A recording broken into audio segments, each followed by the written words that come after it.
Richard Krause.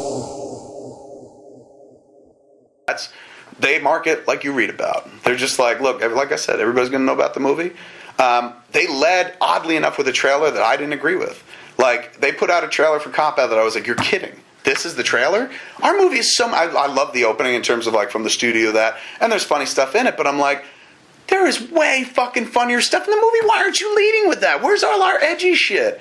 These cats are like, Kevin, what are you worried about? You are the edgy shit.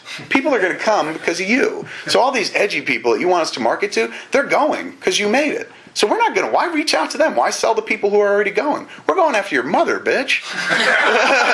And I was like, my God, you guys are smart. And that was the NHL aspect of it. Like, wow, man, they're dealing on a whole different level. These cats are just like, they've thought it out. Because this is what they do. They've been doing it for 100 years. And particularly this type of marketing for the last 10, 15 years in earnest.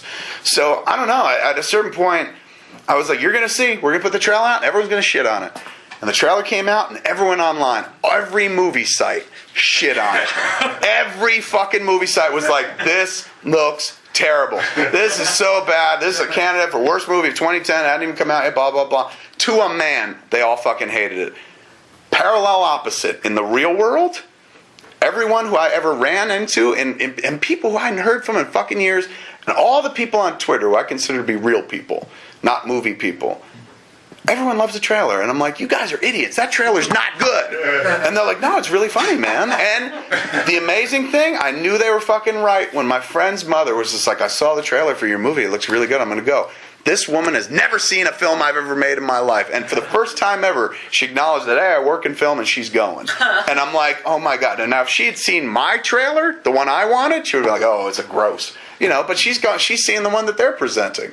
And it's not a bait and switch. It's that movie too. But my instinct is like, show them something that you never see. Show them a line that you don't see in other movies, man. Sell the edge. That's all I got going for me is edge. I'm fat and edge. That's all I got. And these guys are like, don't worry about it, man. We know who we're selling to. And it's astounding. We go on to tracking for the first time next week, and I'm kind of curious to see what those numbers are because I've never had this experience before where they're marketing this far out. Generally, we would market like 2-3 weeks out max. That's when you start running TV spots and fucking a long lead press would hit. But that's what happens when you're dealing with a place where like they made the absence of cash their virtue at Miramax. You know, it's like that's why they created the kind of marketing game and the hucksterism that they did, which was so successful throughout the 90s and most of the beginnings of the aughts because they didn't have a lot of cash to draw from. And then they got bought by Disney and shit, and then they started, spending and whatnot. But there's something to be said for not having a little cash, for not having a lot of cash. It forced you to be a lot more creative, where Clerks came from, right? So, same with their marketing. Once they had a lot of money to do so, the marketing got less inventive and less inventive.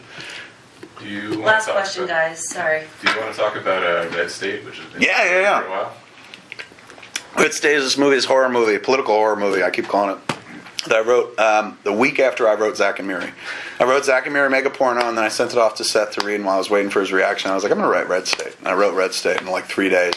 And it's so fucking vicious and nasty and mean and fucking stark, and it's not funny, and it's, I don't know, it's this weird fucking dark little 70s horror movie that nobody wants to make. I went out there with a script, and people are like, this movie's not commercial in the least. I'm like, I know, isn't it cool? And they're like, yeah, but why would we want to invest in that?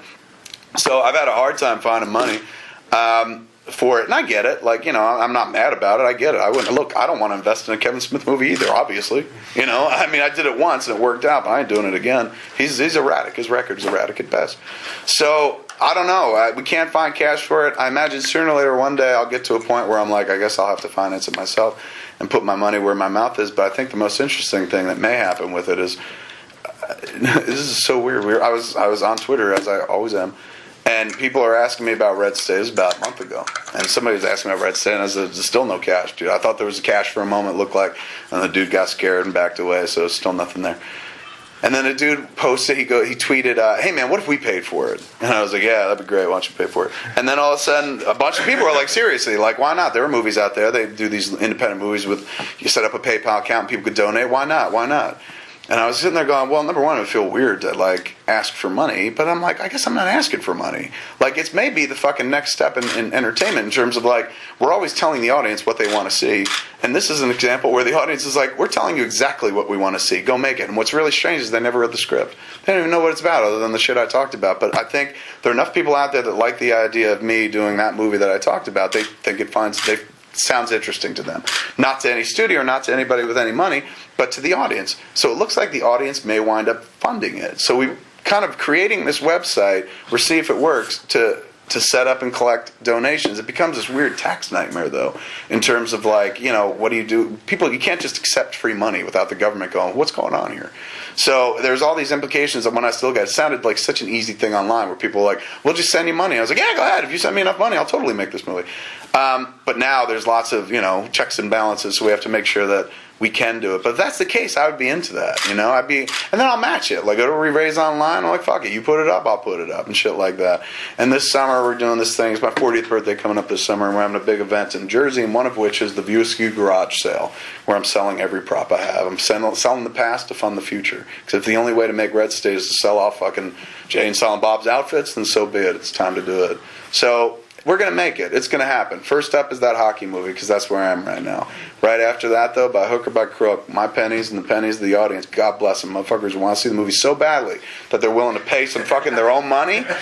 I said, guy, absolutely, put their names in the credits, and that movie will be a reality. So it's moving. I mean, that's why, you know, for years people have been like, you spend so much time on the internet and fucking blah, blah, blah, and you're not a filmmaker, you just like talking to people, and they're right, you know, I do like talking to people, but those fans have, like, given me a living for 15 years, and all they've ever asked for in return is, like, be entertaining, bitch, and be honest. And I try to be both of those things. So I think it's a beautiful culmination of that 15-year relationship where it comes to this point where they're like, here's a bunch of money, go make that movie. From the audience, what's more beautiful than that, man? You can keep all the fucking studio money in the world you want. There is no money sweeter than the money that comes from somebody who's just like, I don't have a lot, but I really want to see that fucking movie. You know, then I have to. Then I gotta. Then I want to make the movie. That just jazzes me up. Thanks for coming. I guess we gotta go. Richard Krause.